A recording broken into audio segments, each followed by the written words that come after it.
It's a chilling truth that the people who claim to love you most are sometimes the ones who do the deepest damage. And when a woman finds herself thrown out of her own home barefoot and heartbroken, carrying nothing but her children and the clothes on her back, she is no longer just a victim of abuse. She becomes the center of a battle between cruelty and courage, between control and care. And this is the story of Claire, a soft-spoken art teacher who loved fiercely and lost everything in a single night when the man she married revealed just how far he was willing to go to destroy her reputation and peace for reasons rooted in insecurity, manipulation, and generational pride. The night Claire was pushed out of her home, it was raining not just a light drizzle but a relentless icy storm that soaked the earth and seemed to echo the cruelty unfolding in her life. Her husband Mark, a man once gentle now, corrupted by resentment and ego, stood beside his mother Darlene, a woman whose influence was as cold as the marble counters she prized, and told Claire she was no longer welcome in their house, not because she had done anything wrong, but because she had become inconvenient, a challenge to their image and authority. She was forced out holding her twins Eli and Ava, just 3 years old, both crying and barefoot. She begged for their coats, their shoes, their blankets. But Darlene simply turned her back, and Mark shut the door as if closing a chapter he had no intention of reopening. And here's where it gets unbearably real, because for many women around the world, emotional abuse doesn't leave visible scars, but it cuts deeply. Claire walked through the storm holding both children against her body, their tiny hands gripping her shirt, their tears mixing with the rain. She had no plan, no destination, just a primal need to find shelter. And as the wind howled through the trees and the mud pulled at her steps, she spotted an old wooden structure in the distance, a shed weather-worn and forgotten, but still standing, and in that moment it became a sanctuary. She pushed open the creaking door, laid her children down on a pile of hay, and wrapped her thin coat over them, whispering that it would be okay, even though her own body was shaking from cold and fear and exhaustion. And that's where Eli, her little voice full of innocence, said, "Mommy, please don't leave us." If you've ever heard a child speak through fear, if you've ever had someone rely on you when you were barely holding on yourself, then you understand the kind of pain that statement delivers. And Claire, with her lips blue and her heartbeat slowing, kept whispering, "I'm here. I'm not leaving." And this is where fate began to move quietly but powerfully. Because not far from that shed, a man named Nathaniel Grayson was driving down an old road, returning to a place he had avoided for years. A man who had built a life of wealth and solitude was now revisiting the very land where his childhood had ended in abandonment. Because Nathaniel had once been left at that same farm as a boy, discarded and forgotten. He had survived by sheer will and kindness of strangers.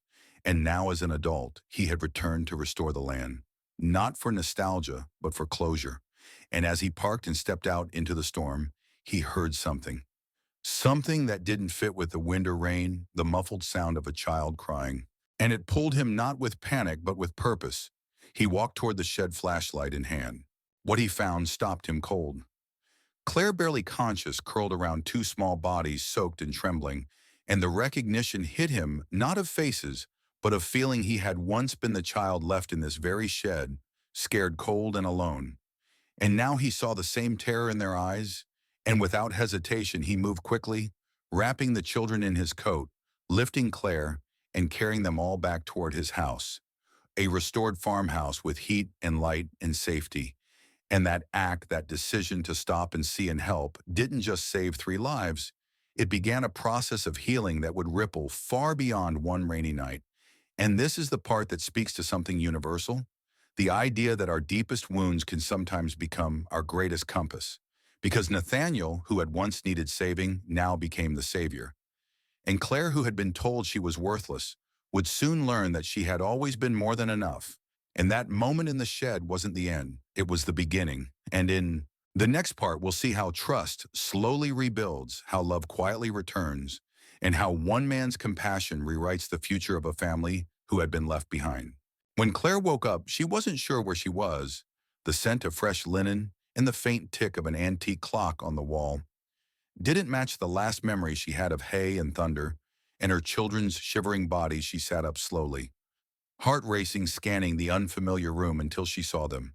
Eli curled up on a small cot near the bed, Ava holding a teddy bear and snoring gently.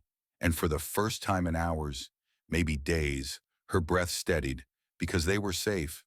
But the question of where and why remained until the door creaked open, and in stepped Nathaniel, carrying a cup of tea, his face kind but hesitant, like someone who had learned to move carefully around broken things. He told her everything softly, how he had found them in the shed, how he recognized the sound of desperation, because he had once cried in the same cold space. And that confession did something Claire didn't expect. It melted something inside her, not with warmth, but with the realization that this stranger didn't see.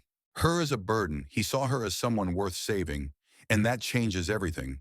Because when you've been dismissed and discarded, being seen can feel like light after darkness.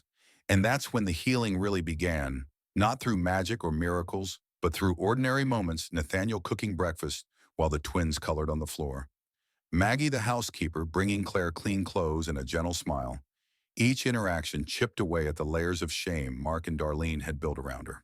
It's important to understand how abuse operates not just through cruelty, but through erasure. When someone convinces you that your voice is invalid, that your presence is a problem, you begin to believe that invisibility is safety, and Claire had lived like that for years, apologizing for her existence, keeping her dreams small, her opinions quieter, and now in a house where she was encouraged to rest, to speak to, simply exist without fear. Something in her began to resurface. The artist, the mother, the woman who once believed in joy, and as she spent her days helping Maggie in the kitchen, playing in the garden with Ava, or watching Nathaniel gently teach Eli how to feed the horses, she found herself laughing again, not often, but enough to remember what it felt like. Nathaniel never pushed. He never asked for her story or her gratitude. He just kept showing up, and that consistency mattered more than anything. Because trauma doesn't respond to pressure, it responds to patience. And this dynamic between them mirrors something I've seen in real life. Like in the case of Angela, a woman who fled domestic violence and ended up in a rural shelter in Oregon. She said what helped her recover wasn't therapy or court orders, though those mattered, but the volunteer who made her tea every morning and remembered how she liked it. It was the janitor who smiled and said good morning when no one else would speak, because those small acts told her she still had worth. And that's what Nathaniel did for Claire, without ceremony, without expectation, just steady, unwavering kindness. And in return, Claire began to rebuild. And not just herself, but her sense of what life could look like. And slowly their conversations deepened. They started talking in the evenings sometimes after the kids had gone to bed. Claire would sit on the porch and Nathaniel would bring out two mugs, and they would talk not about pain, but about art and memory and what it meant to feel safe. And Nathaniel told her about his past, how he was abandoned at the same farm by a mother who couldn't care for him, how he was shuffled through foster homes until he aged out and built his fortune in silence, as if trying to outrun the echo of being unwanted. And Claire listened not with pity, but with understanding. Because while their stories were different, the wounds were familiar. And over time, that shared understanding turned into something quieter than love, but just as powerful. The feeling that maybe home wasn't a place, but a person or a set of hands that reached for yours when you were falling. And one night, as they sat on the porch, watching fireflies dance over the fields, Claire turned to Nathaniel and said, "I don't know how to thank you." And he looked at her, not smiling but soft, and said, "Just keep being here." And that moment meant more than flowers or vows, because it was rooted in reality. The kind of connection built not on fantasy, but on days spent comforting sick kids, cleaning up spilled juice, laughing over bad pancakes. If you've ever experienced that kind of slow, gentle bond, you know it's rare and sacred. And during this time, the twins began to thrive. Eli started drawing pictures again. Ava ran across the fields with her arms outstretched. Their trauma didn't vanish, but it no longer defined them. And that's where this part of the story closes, not with a dramatic kiss or sudden confessions, but with a kitchen filled with laughter, drawings taped to the fridge, and a mother who finally believed she had the right to breathe. And in the next part, we'll see what happens when the past comes back. Not as memory, but as confrontation, because Mark isn't done trying to control the narrative, and Claire will soon face the man who tried to destroy her with a strength he never imagined she could carry. When the past knocks, it rarely does so gently. And for Claire, the knock came in the form of a letter from a lawyer, crisp official, and cold demanding visitation rights and alleging abandonment from the very man who had thrown her out into the storm. Mark's signature at the bottom was unmistakable. And though Claire's hands trembled as she held the letter, she didn't break this time, because now she wasn't alone. And the woman who once sobbed on the floor of a freezing shed now stood in a warm kitchen flanked by children who giggled over pancake batter, and a man who stood beside her not with ownership but with steadiness. And Nathaniel said simply, "You don't have to do this alone." And she believed him. And so they prepared not for battle, but for truth, because abuse doesn't just end when you walk away. It resurfaces, it retaliates, and it tries to rewrite the narrative, and that's what Mark was doing. He wanted the court to see Claire as unstable, irresponsible, unfit. He wanted control, not love, not reconciliation, but dominance, and Claire knew it. And so did her lawyer, a woman named Renee, who had seen this pattern many times before. And that's something people don't always understand about custody disputes, especially those involving abuse. It's not always about the children. Sometimes it's about punishing the parent who dared to leave. And Renee explained that while Claire's story was compelling, they would need proof recordings, documentation, character witnesses, and that's when Maggie stepped in, offering a journal she had kept for years, documenting the many times Claire came to the house in tears, the bruises she had seen, the emotional withdrawal, and there were texts, too, messages from Mark laced with insults and threats. And Nathaniel brought forward the coat Claire had been wearing that night, still wet and torn, still smelling of rain and silence. And Eli, though only 3, had drawn pictures of the storm that night, his mother with tears, his father with a raised hand, and those images told their own truth. And when the day of court arrived, Claire stood not as the terrified wife she had once been, but as a mother fighting for her children. And as she took the stand, her voice shook but did not falter. She told the judge about the night she was forced out, how Mark had thrown her out barefoot, how Darlene had refused the children coats, how she had curled up in a shed with 2 toddlers because she had nowhere else to go. And the courtroom listened, some skeptical, some moved. And then Mark's lawyer spoke, painting Claire as dramatic, manipulative, suggesting she had left of her own volition. And Claire simply replied, "Would a mother take her children into a storm for attention?" And the room fell silent. And then came Nathaniel's testimony, quiet, direct. He told the court what he saw, how he found them near unconscious, how he had once been abandoned in that same shed, and how he knew what neglect looked like. And the judge watched him closely, this stranger who had no reason to lie, no gain to make, just a man who had chosen to help. And after hours of testimony and tension, the ruling came: full custody to Claire. No visitation rights to Mark pending further investigation, and Darlene, who had once stood smugly beside her son, now faced her own inquiry into child endangerment. And the moment the gavel hit, Claire didn't cry. She exhaled and looked at her children, who sat coloring quietly in the back, and knew they would never have to see their father's cruelty again. This moment reflects a reality that's often ignored in media portrayals of courtrooms, that justice isn't always dramatic. It's often quiet, slow, hard-won, and the women who survive it do so with bruises you can't always see. And I'm reminded of a story out of Chicago where a woman named Bianca documented every message, every bruise, every voicemail for over 2 years. And when she finally got her day in court, she didn't rage. She read a statement and won everything. Because truth, when told steadily, is often stronger than rage. And Claire had done the same. And after the hearing, she stepped out into the sun and was greeted not with confetti, but with Maggie's arms in Nathaniel's steady hand. And that night back at the farm, they celebrated not with fanfare, but with a dinner of fried chicken and laughter. And Ava, who had been so quiet since the shed, finally said, "I like it here." And Claire smiled through tears, because what she had built was more than safety. It was home, and that's where we'll continue. Next, as life begins to blossom again, and the woman once discarded begins to dream not just of survival, but of joy, of purpose, of love that doesn't ask her to shrink, but invites her to expand. Some places carry echoes, not because they are haunted, but because they remember. And for Claire, the old shed where her nightmare began had become one of those places it stood just beyond the garden line. Weathered and quiet, no longer terrifying but waiting. And one afternoon, several months after the courtroom battle was behind them, Claire stood in front of it, holding Eli's hand, while Ava picked wildflowers nearby, and she said softly, "I think it's time to make this into something new." And Nathaniel, who had walked out with them, said, "Then let's do it together." And what followed was not just a renovation, but a reclamation. The walls were sanded and painted, soft white windows were cut. To let in the light, the floor was lined with handmade rugs, and the kids helped paint the door yellow. A color, Claire said, reminded her of sunrise.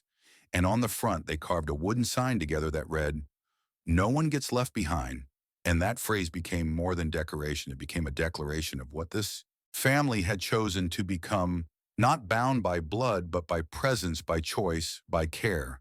And that's the deeper message so often missing in stories about family, that it isn't always who raised you or who shares your name, but who shows up when you're shivering in the dark and says, "I see you, I'm staying." And that's what Nathaniel had done again and again without expectation. And so it felt only natural when one day, as the children napped and the sun filtered through the kitchen window, Nathaniel took Claire's hand and said, "I don't want to imagine a life without you, in it not as a guest, not as someone I helped, but as someone I love." And she didn't need a ring or a big speech. She just said, "Okay." And the next morning, the kids found them holding hands across the table. And Eli grinned and said, "Are we a real family now?" And Claire laughed and said, "We always were, but now it's official." The months that followed were filled with the kind of ordinary magic people often overlook: birthday parties with melted frosting, bedtime stories where pages got skipped, lazy afternoons in the garden, where Ava made friends with butterflies, and Claire began to paint again, not out of duty but joy. And her first piece was of the shed as it once was, and as it now stood side by side, because both versions told the truth. Both were part of the journey, and that painting now hangs in their living room, not as a reminder of pain, but of transformation.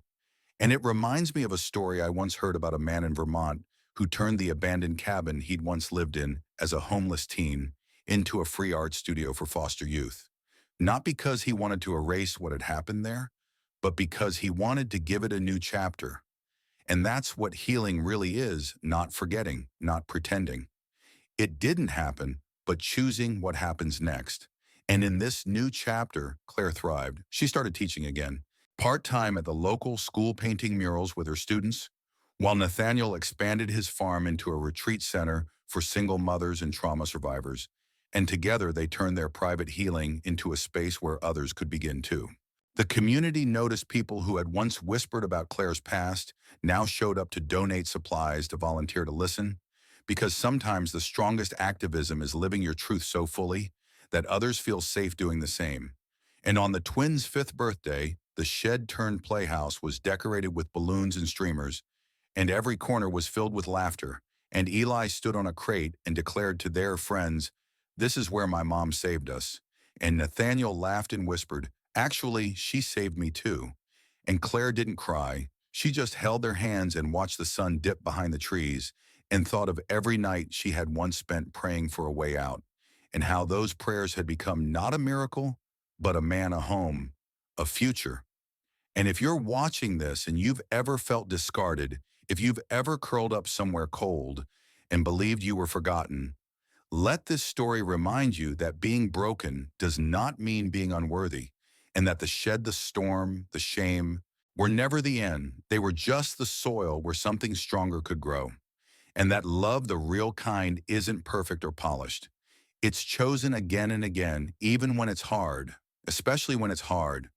And that your voice, your worth, your place in this world does not need to be earned. It only needs to be claimed. And Claire claimed hers not with vengeance, but with quiet, relentless courage. And in doing so, she gave her children something more powerful than safety. She gave them truth. And if you carry anything from this story, let it be this: that you are not what was done to you. You are what you choose to do next, and no one gets left behind, not anymore.